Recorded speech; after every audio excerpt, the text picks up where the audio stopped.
Day 557 of doing a LeetCode problem every day until I get a job. All right, y'all, we're back again another day, another LeetCode problem where we're doing daily LeetCode problems. And today we have question number 474 ones and zeros. The difficulty level is medium, but don't worry because you already know we're going to keep the solution as simple and easy to understand as possible. But before we get started, y'all, don't forget to like, hype, subscribe, comment, and share. And if you need any new Apple AirPods, go ahead and check out that link in the description so you can get you some. Now let's see what the question says. You are given an array of binary strings strs and two integers m and n. Return the size of the largest subset of strs such that there are at most m zeros and n ones in the subset.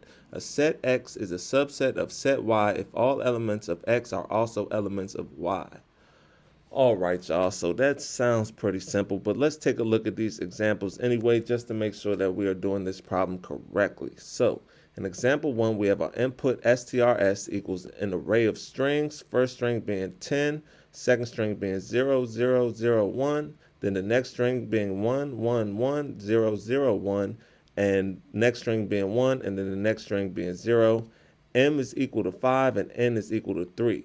The output is 4. So what this means is we want to find a subset that has at least 5 zeros and at least, or excuse me, not at least, at most 5 zeros and at most 3 ones, meaning we can't have more than 3 ones and we can't have more than 5 zeros, and we want the largest subset, right? It says right here, return the size of the largest subset.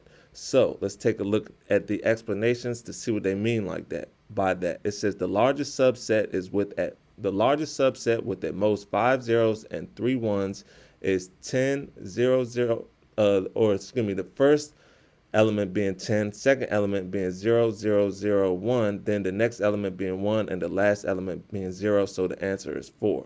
So before we continue, the answer is 4 because we have 4 elements from the initial input array, right? Boom. All these count as a different element that started in this initial array that we have right here of strings, this input array. Out of this input array, we took 4 elements that satisfied these requirements that have at least 5 zeros and at least 3 ones, right? As you can see, we have 1 0, 2, 3, 4. We have 5 zeros and we have 1, 2, 3 ones. So it's right on the nose. We can't go above. So the answer is 4 because we have 1, 2, 3, 4 elements out of this array right here. So that's why the output is 4.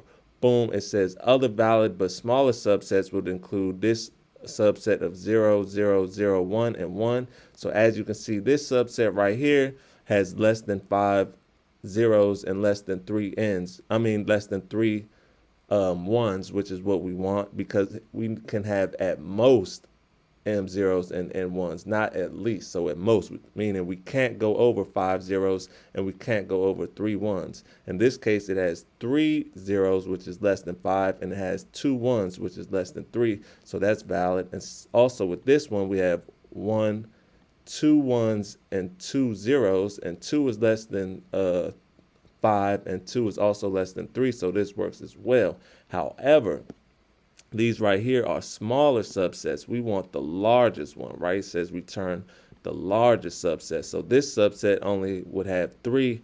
This subset only has 2, but this subset has a count of 4. So that's why we return 4 because it's the largest. It says this right here, this string right here, 1, 1, 1, 0, 0, 1 is invalid subset because it contains 4 ones greater than the maximum of 3, right? So we can't use this because it has more than 3 ones, and we can only have 3 ones or up to 3 ones because n equals 3. And since this has more than 3 ones, we can't use it. So just in case that didn't make sense, let's take a look at example 2. Example 2 is a little bit easier to understand. So in example 2, we have our input strs equals an array of strings 10, then the next one 0, and the next one 1. This time m equals 1 and n equals 1. The output is 2. Explanation says the largest subset is 0 and 1, so the answer is 2.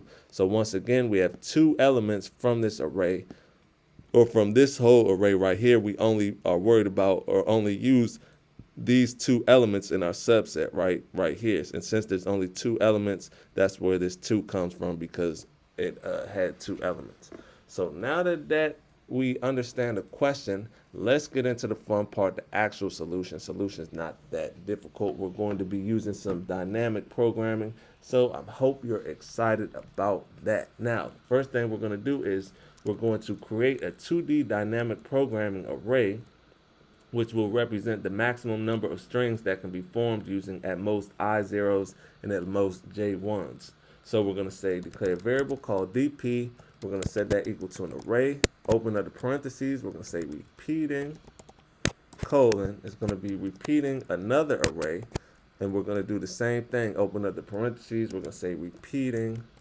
This time we're going to say colon 0. And we'll say comma count colon n plus 1.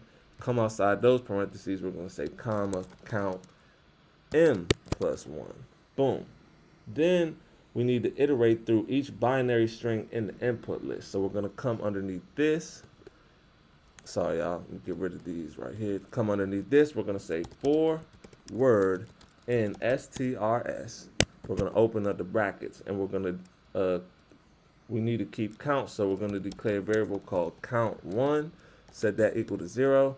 Then we could just declare a variable called count0 and set that equal to 0. Oh, sorry, y'all. That should be count0. And that's going to keep track of the count of our ones and zeros. Boom. Now we need to count the number of ones and zeros. So for that, we're going to say, we need to count the number of ones and zeros in the current word. So we're going to come right here. We're going to say for C in word. We're going to open up the bracket, and we're going to say if C equals, open up the quotation marks and pass in 1. We're going to open up the brackets, and we're going to say count 1 plus equals 1. Boom. Then we can come right here, and we can say else on this if statement, and we'll say count 0 plus equals 1. Boom. Now we need to traverse the DP array backwards, and this will ensure we don't reuse the same string multiple times. So we'll come underneath this for loop right here, and we'll say for I in stride, open up the parentheses, we'll say from square bracket m, comma 2, colon, count 0 minus 1, comma, we'll say by colon -1. Come outside these parentheses, open up the brackets, and we're going to say for j in stride, open up the parentheses, we're going to say from colon n, comma 2 colon count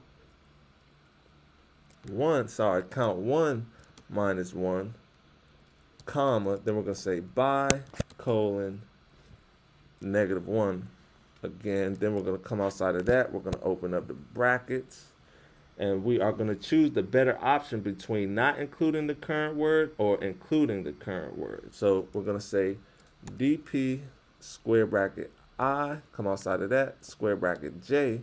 We're going to set that equal to max, open up the parentheses, DP square bracket I, square bracket J. And that's going to not include the current word.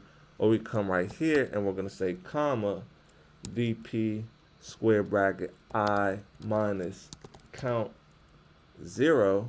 Come outside that square bracket. We're going to open up another square bracket, say J minus count 1. Come outside those square brackets, and we'll say plus 1, and that will be to include the current word. Then the final answer is the maximum number of strings that can be formed using at most m zeros and n ones. So we just need to come right here, and we could say return, we could return DP square bracket m square bracket n, y'all, and that should be all she wrote. So let's go ahead and give it a run. Before we submit it, make sure it runs properly. Okay, we have an error expected. Let's see where. We went wrong. Repeating array, repeating 0, comma.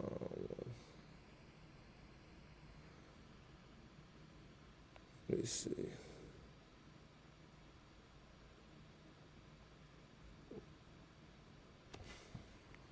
Let me see. Sorry, y'all.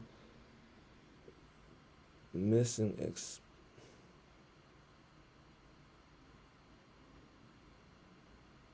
Let's look at all of these. Cannot find count and scope. So where do, first off,